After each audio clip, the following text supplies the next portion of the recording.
ఒంట్లో షుగర్ జబ్బు ఉందని తెలియగానే మనలో చాలా మంది పథ్యాల బాట పడుతూ ఉంటారు. అన్నాన్ని పూర్తిగా మానేస్తూ ఉంటారు.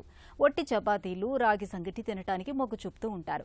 షుగర్ ఉన్నప్పుడు అన్నం తినకూడదని, అన్నం తింటే గ్లూకోజు అమాంతం పెరిగిపోతుందని గట్టిగా నమ్ముతూ ఉంటారు. అసలు ఈ నమ్మకంలో నిజమెంత? షుగర్ జబ్బు ఉన్నప్పుడు నిజంగానే అన్నం మానేయాలా? ఆసక్తికరమైన ఈ నమ్మకం గురించి డాక్టర్ ఏం చెప్తున్నారో ఇప్పుడు విందాం. White rice is a high glycemic index food. తినగానే జీర్ణం అయిపోయి ఈజీగా షుగర్ స్పైక్ కాజ్ చేసే ఫుడ్ కాబట్టి యూజువల్గా మేము అంటే మీరు కనుక మైల్డ్ డయాబెటిక్ అనుకోండి, అప్పుడప్పుడు తీసుకోవచ్చు, నో ప్రాబ్లం. కానీ వైట్ రైస్ బేస్డ్ ఫుడ్ కానీ వైట్ రైస్ కానీ అయితే ఖచ్చితంగా మీకు తినగానే షుగర్ స్పైక్ అయితే అవుతుంది. మీరు ఇడ్లీ తిన్నా కూడా బియ్యపిండి నుంచే మనం చేస్తాం కాబట్టి ఇడ్లీ తిన్నా మీకు గంటన్నరలో మీకు ఆకలేస్తుంది. అదే మల్టీగ్రెయిన్తో చేసిన రోటీ 2 తిన్నారనుకోండి, మీకు 3 గంటల వరకు ఆకలి వేయదు. ఎందుకు అంటే జీర్ణం చేసుకోవడానికి మన ఇంటెస్టైన్స్కి కొంచెం టైం పడుతుంది.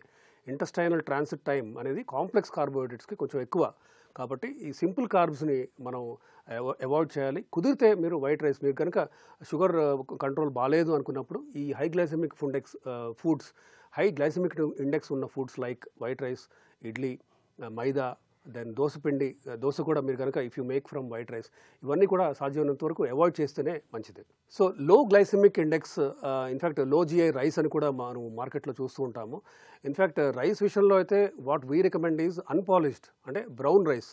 ఇది బెటర్. ఎందుకు అంటే తినగానే జీర్ణం అవ్వకుండా ఇంటెస్టైనల్ ట్రాన్సిట్ టైం ఎక్కువ ఉండేలాంటి ఫుడ్స్ని మనం ఎంకరేజ్ చేయాలి. అంటే ఒకవైపు ఫైబర్ ఎక్కువ ఉండాలి, ఇంకోవైపు కాంప్లెక్స్ కార్బ్స్ ఎక్కువ ఉండాలి.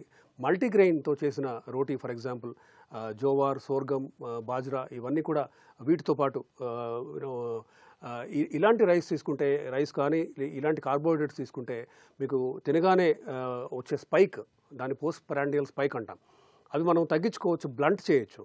యూజువల్గా హై గ్లైసెమిక్ ఇండెక్స్ ఫుడ్స్ తీసుకుంటే మీకు ఒక స్పైక్ వస్తుంది, అంటే అది ఇట్ కెన్ రీచ్ 250 ఆల్సో. అంటే తినగానే 250, 270 షుగర్ వెళ్తే మాత్రం అది ఖచ్చితంగా ప్రాబ్లమే. కాబట్టి తిన్న వెంటనే మీకు స్పైక్ అవ్వని ఫుడ్స్ని మీరు ఎంకరేజ్ చేయాలి. In fact CGM, continuous glucose monitoring లాంటిది ఒక చిన్న స్టిక్కర్ వస్తుంది. మనం అది పెట్టుకోగానే మీరు తిన్న ఫుడ్స్తో దేంతో స్పైక్ అవుతుంది, దేంతో అవ్వట్లేదు అనేది మీరు తెలుసుకోవచ్చు. అది రియల్ టైం ఒక 2 వీక్స్ ఒక స్టిక్కర్ లాగా ఉంటుంది. అండ్ ఫోన్కి లింక్ కూడా చేసుకోవచ్చు. మీరు తిన్న ఫుడ్తో ఎంత పెరుగుతుంది అనేది మీకు ఇమీడియట్గా తెలిసిపోతుంది. కాబట్టి ఆ CGM కూడా మీకు హెల్ప్ చేస్తుంది.